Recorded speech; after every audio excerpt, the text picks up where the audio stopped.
혹시 기억하시는지요? 제가 설교하면서 몇 번 말씀드렸는데 요한 크리소스톰이라고 하는 분이 제가 좋아하는 분이라고 했습니다. 4세기를 살았던 초대교부인데 이분의 별명이 황금의 입술을 가진 설교자라고 했어요. 몇 차례 이야기했죠. 지금도 이분의 설교가 우리에게 이렇게 읽혀질 수 있는 그런 기회가 있어요. 나도 이분이 쓴 로마서 강해 설교집을 한 권 가지고 있는데 무려 4세기에 설교했던 내용을 우리가 지금도 읽어볼 수 있단 말이에요. 이분이 이제 여러 교구를 돌보는 감독의 일을 했습니다. 뭐 초대교회의 교부들, 이 감독들이 교회를 다스릴 때 다 비슷했겠지만 섬기는 자들이 많지 않았습니다. 교구를 섬기고 교회를 섬기는. 그래서 한 사람이 여러 교회를 섬기고 그랬죠. 또 여러 교구를 섬기기도 하고. 본인이 관리하던 교구에 어떤 사제가 있어야 되는데 사제가 존재하지 않는다는 사실을 알게 됐습니다. 그래서 그 교구, 그 교회에 사제를 세워야 되겠다라고 하는 목적을 가지고 지역으로 찾아갑니다. 그 지역에 가서 예배를 인도할 사제를 열심히 찾는데요. 찾지를 못해요. 예배를 인도할 만한 사제를 이곳저곳을 다니면서 찾아다니는데 찾지를 못합니다. 마땅한 인물이 없어요. 하나님을 섬길 한 사람이 없는 거예요. 그래서 계속해서 이곳저곳을 다니다가 겨우겨우 힘들게 한 사람을 찾아냈는데 그 사람의 직업이 뭐라고 했습니까? 농사짓는 농부예요. 크리소스톰이 농부가 과연 사제 일을 제대로 할 수 있을까라고 하는 의심이 들어서 망설였어요.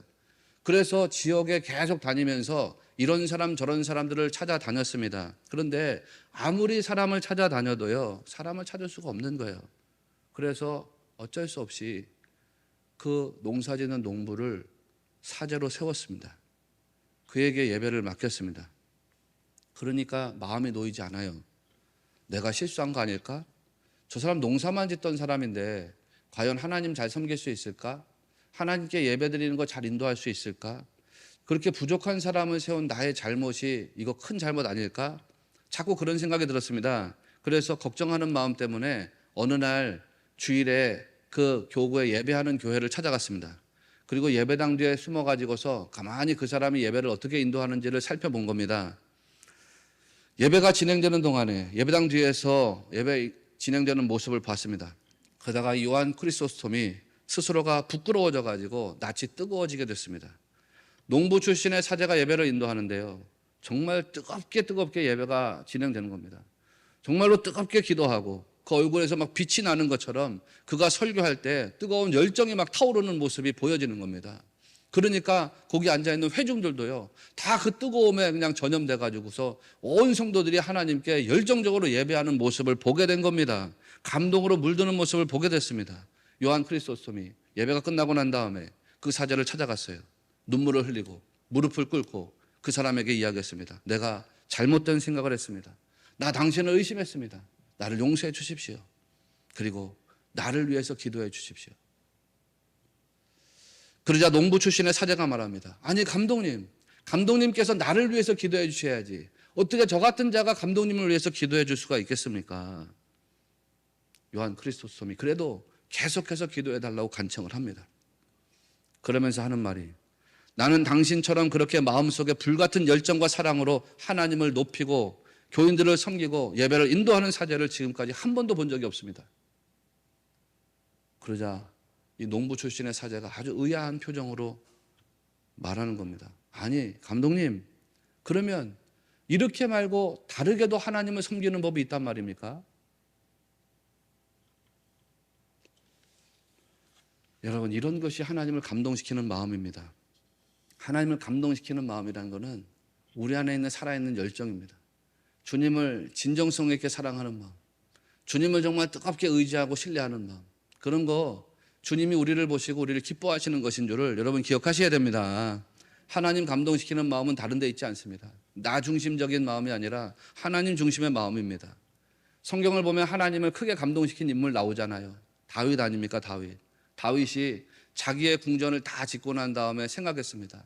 야, 나는 이렇게 훌륭한 궁궐에서 생활하는데 하나님의 언약궤는 텐트 안에 있구나, 휘장 안에 있구나, 장막 안에 있구나. 내가 하나님께 성전을 지어드려야 되겠어. 그렇게 생각하지 않습니까? 그러니까 하나님께서 그에게 나타나서 말씀하셔. 너 나한테 성전 지어주겠다고 했어? 정말 그렇게 생각했어? 그러나 난 괜찮아. 난 괜찮아. 그러나 너 그런 마음 가진 거, 너 그런 마음 가진 거 참 나가 기쁘다. 너 그런 마음 가지게 된 거 나 참 너무 기뻐. 그래서 내가 너에게 영원한 집을 세우겠어. 너에게 영원한 집을 지어주겠어. 라는 식으로 하나님 반응하십니다. 뭐에 감동한 거냐? 하나님이 집 지어준다고 하는 내가 지금까지 살 집이 없었는데 얘가 나 집 지어준대. 또 큰 집 지어준대. 이제 집 생기겠구나 라고 해서 감동한 거 아니죠. 다윗의 진정성 있는 마음에 감동하신 거예요. 하나님을 생각하는 착하고 충성된 마음에 감동을 받으셨어요. 그래서 다윗에게 약속 주신 겁니다. 여러분, 우리가 신앙생활 하면서 한번 생각해 보시자고요. 하나님도 여러분처럼 감동을 받으시는 분이에요. 여러분이 자녀들에게 감동 받으시는 것처럼 하나님도, 우리 아버지 되시는 하나님도 당신의 자녀된 우리를 통해서 감동을 받으시는 분이에요. 그런데 여러분이 가진 달란트에 감동하는 것이 아니에요. 여러분이 가지고 있는 소유에 감동하는 게 아니에요. 그런 거는 다 하나님이 주신 것이기 때문이에요. 아무리 억만금을 가지고 있다 하더라도 그것이 하나님께 감동 주지를 못해요. 하나님께 받은 달란트를 어떻게 흘러가게 하느냐라고 하는 모습을 보면서 하나님 우리에게 감동하는 거예요. 어떤 사람에게는 5개, 어떤 사람에게는 2개, 어떤 사람에게는 1개의 달란트가 주어졌을지 몰라요. 그 이상도 그 이하도 주어졌을지 몰라요. 그런데 하나님은 여러분이 가지고 있는 어떤 물질적인 거, 어떤 사람이 권력을 가졌다고, 어떤 사람이 재물을 가졌다고, 어떤 사람이 무슨 지식을 가졌다고, 어떤 사람이 무슨 지위를 가졌다고, 그 높고 높은 재물과 높고 높은 권위와 높고 높은 권력과 높고 높은 지식과 높고 높은 지위에 하나님이 감동하시는 게 아니에요. 그 높고 높은 것이 어떻게 흘러가느냐를 보시고 감동하시는 분이 하나님이에요. 여러분이 가지고 있는 것들을 어떻게 사용하느냐, 하나님 여러분 각자에게 맡겨주신 것을 어떻게 사용하느냐, 누구를 위해서, 무엇을 위해서 사용하느냐, 거기에 따라서 하나님이 감동을 받으신다는 거예요. 내 마음이 하나님을 향하고 내 삶의 목적이 주님의 뜻을 따라갈 때, 그때 비로소 하나님은 우리를 보시고 우리 마음, 우리 믿음, 우리 정성을 보시고서 감동받으시는 분인 것을 꼭 믿으시기를 바랍니다. 그런 모습에 감동받으시고 성도에게 영원한 축복을 약속해 주신다는 거 아닙니까? 그러면 그 영원한 축복이라는 게 뭐냐 도대체? 그게 바로 우리의 주인 되시는 하나님이 가장 크게 생각하시는 것입니다. 이 세상에서 얻는 재물이나 출세나 성공은 기억하십시오. 하나님께는 올리고스예요. 지극히 작고 사소한 일이에요. 그것은 주인 되시는 하나님이 여러분에게 주시지 않다 하더라도 여러분 스스로 얼마든지 얻어낼 수 있는 거예요. 그렇지 않습니까? 세상에서 살아가는 사람들 중에 하나님 이름 없이 살아가는 사람들, 많은 재물을 가지고 사는 사람이 있어요. 출세하고 성공한 사람들이 있어요. 여러분 자녀들 중에도 그런 분들이 있을지도 몰라요. 우리 자식들은 교회를 열심히 다니지 않습니다. 신앙생활 하지 않습니다. 그러나 세상에서는 성공했습니다. 세상에서는 출세했습니다. 세상에서는 나름대로 직위가 있습니다. 그런 사람이 존재할지 몰라요. 이유가 왜 그런지 아세요, 여러분? 그거 하나님께서 주신 게 아니에요. 자기 힘으로 얻어낸 것이기 때문이에요. 세상은 얼마든지 자기 힘으로 지위를 얻어낼 수 있어요. 재물을 얻어낼 수 있어요. 권력을 얻어낼 수 있습니다. 하나님이 주시지 않고도요, 그렇게 얻어낼 수 있다고요. 그러나 우리가 생각해야 되는 건 그게 과연 진짜 행복으로 가느냐라고 하는 문제에는 퀘션을 달아볼 필요가 있는 거죠.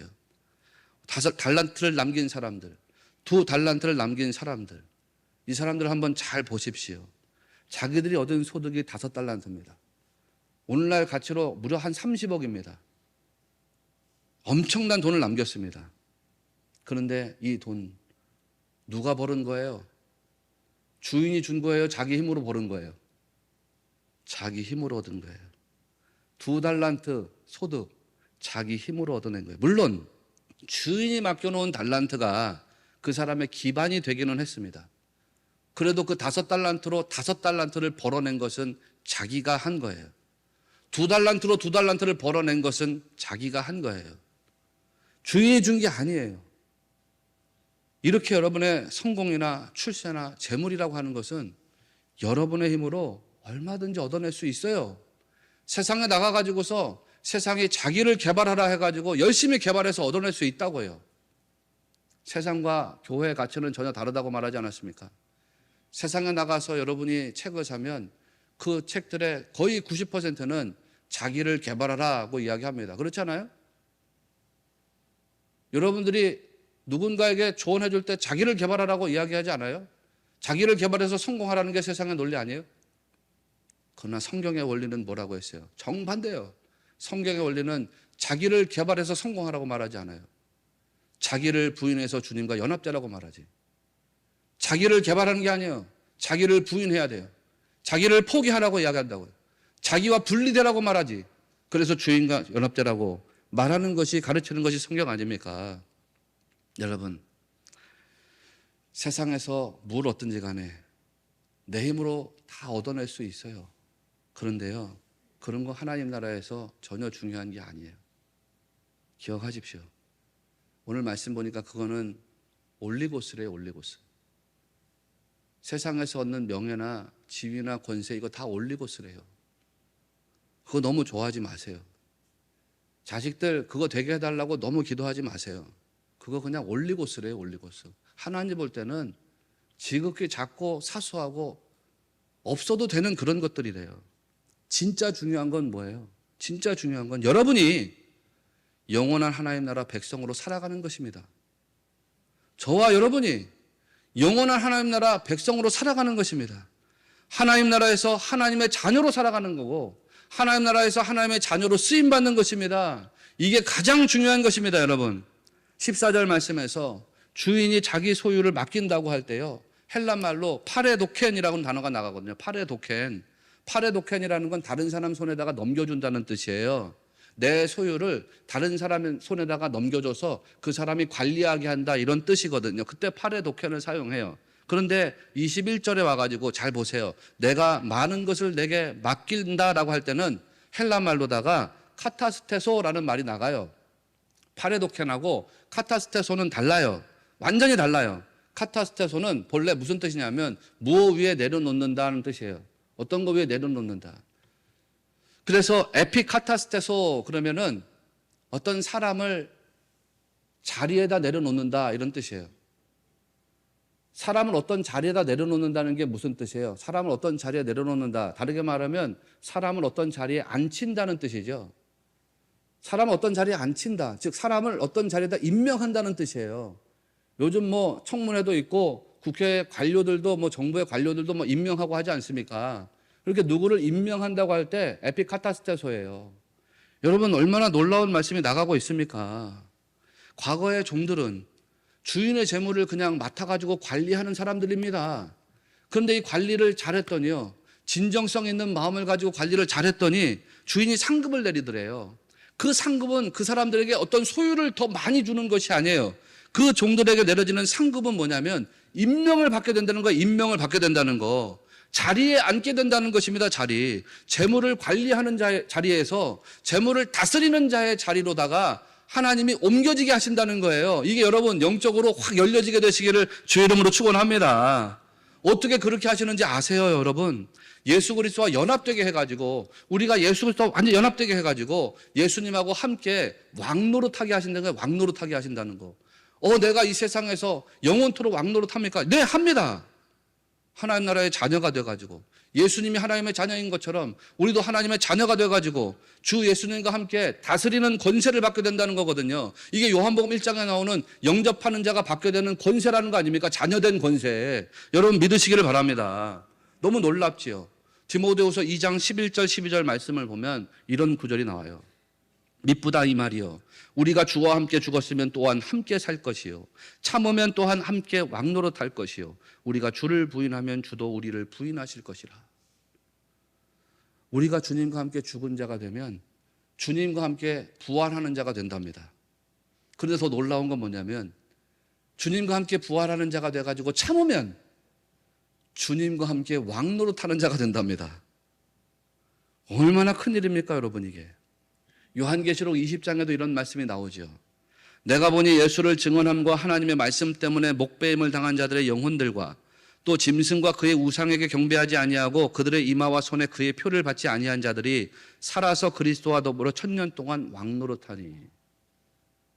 이마에 적그리스도의 표를 받지 않은 사람, 즉 하나님의 인침받은 하나님 나라의 어린 양 백성들이 예수님과 함께 1000년 동안 왕노릇한다는 거 아닙니까?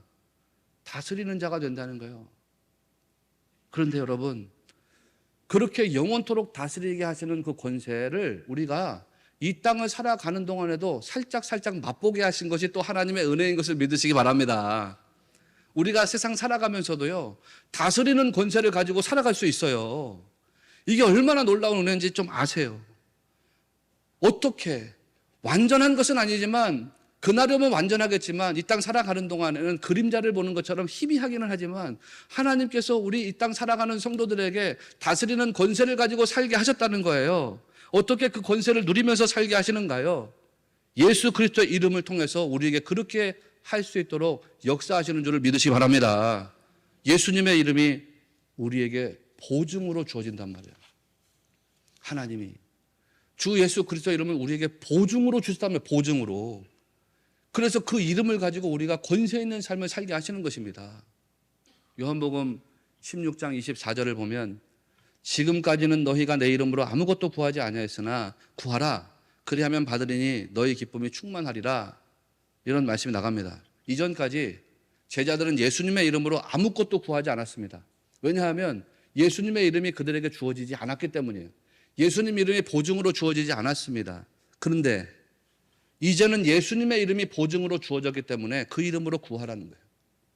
우리가 예수님 영접하기 전에는 우리에게 누구도 예수님 이름이 보증으로 주어지지 않았습니다. 그래서 예수님 이름으로 기도할 수가 없습니다. 그런데 예수님 영접하고 난 다음에는 예수님 이름을 우리에게 보증으로 주신 겁니다. 그래서 저와 여러분이 다 예수님의 이름으로 구하고 찾고 기도할 수 있는 줄로 믿습니다. 우리 기도할 때 그래서 다 마무리 기도하면서 예수님의 이름으로 기도합니다. 예수님의 이름으로 기도합니다. 아멘, 이렇게 고백하죠. 여러분, 기도는 그렇게 나갑니다. 그 어떤 분들은 주님의 이름으로 기도합니다라고 하지만요, 그것도 맞는 말이지만 그렇게 하지 마시고 예수님 이름을 사용하십시오. 예수님 이름으로 기도합니다라고 꼭 고백하십시오. 왜? 예수님 이름이 보증으로 주어져 가지고 그 이름으로 기도하면 그 이름으로 우리에게 응답 주신다고 약속하셨기 때문입니다. 요한복음 16장 23절에서 너희가 무엇이든지 아버지께 구하는 것을 내 이름으로 주시리라, 그렇게 말했어요. 아멘이시죠? 이게 얼마나 큰 은혜예요, 여러분. 성도에게 예수님 이름이 보증으로 주어지셨다는 것입니다. 그래서 우리가 예수님 이름으로 기도합니다. 그러면 예수님 이름으로 기도한다는 건 무슨 뜻인가요? 내 이름으로 기도하지 않는다는 뜻입니다. 나를 주장하지 않는다는 뜻입니다. 내 공로, 내 의지, 내 열심 내세우지 않겠다는 뜻입니다. 예수님의 공로, 예수님의 의지, 예수님의 은혜, 그거로다가 주님께 구하고 응답받겠다는 뜻입니다. 사랑하시는 여러분, 예수님의 이름으로 기도한다는 것이 이런 것입니다. 천국 은행에 우리의 이름으로 보증된 예치금이 하나도 없습니다. 우리의 어떤 공로나 우리의 어떤 열심으로 천국 은행에다가 잔고를 예치해 놓지 않았습니다. 예치할 수도 없습니다. 왜냐하면 우리는 하나님 앞에 죄인일 뿐입니다. 그래서 자기 이름으로 아무리 천국에다가 달라고 얘기해도 하나님은 주실 수가 없어요. 은행 잔고가 빵원이기 때문입니다. 반면에 예수님은 천국의 모든 것이 되시는 분입니다. 천국은행의 모든 것이 예수님의 소유인 줄로 믿습니다. 천국은행은 그분의 것으로 차고 넘칩니다. 그렇기 때문에 예수님의 이름으로 구하면 예수님의 이름이 보증돼 가지고 우리에게 응답의 열매가 오게 된다는 것을 믿으시기 바랍니다. 이게 얼마나 대단한 은혜예요, 여러분. 얼마나 대단한 은혜예요. 내 이름, 내 공로, 내 자격, 내 의지로는 천국에 쌓아놓은 게 없어요. 그러나 예수님 공로, 예수님 의지, 예수님 은혜가 천국의 모든 것을 주관하기 때문에 내가 내 이름으로 구하면, 아니 어떤 사람의 이름으로 구해도 천국으로 받을 수 없는 것들을 예수님의 이름으로 구하면 하나님이 모든 것이라도 무엇이라도 다 우리에게 허락하고 응답 주실 줄로 믿습니다. 여러분 중에 혹시 기도하면서 나 같은 사람이 기도하면 응답하실까? 나 같은 사람이 기도한다고 하나님이 내게 응답을 주실까라고 생각하는 분이 있습니까? 만약에 그렇게 생각하는 분이 있다 그러면 그것은 사실입니다. 여러분 같은 분이 어떤 분인지는 모르겠지만 제 경우도 마찬가지입니다. 하나님은 나 같은 사람의 기도에는 응답하지 않습니다. 하나님은 나 같은 사람에게는 응답하지 않아요. 왜냐하면 나 같은 사람이란 하나님 앞에 그저 죄인에 불과할 따름입니다. 그런데 나 같은 사람 안에 계신 예수님의 이름을 보고 하나님은 우리의 기도에 응답을 주시는 아버지 되시는 것을 믿으시기를 바랍니다. 내 안에 계신 예수님, 내 죄를 다 갚아주신 예수님, 나를 의롭다고 인정받게 해주신 그 예수님, 그 예수님의 이름이 우리 안에 살아있기 때문에 하나님은 나를 보고서 내 기도에 응답하시는 것이 아니라 내 안에 계시는 살아있는 예수님을 보고서 그 예수님 이름의 보증 삼아 우리 기도에 역사하시고 응답하시는 아버지가 되신다는 거예요. 나 같은 사람, 똑같아요.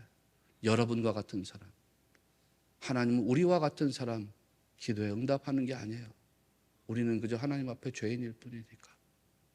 그러나 우리 죄를 다 갚아주신 예수님, 우리를 구원하신 그 예수님, 그 이름이 보증되어서 여러분이 무엇을 구하든지 간에 하나님 여러분의 기도에 응답하시는 아버지 되시는 것을 믿으셔야 돼요.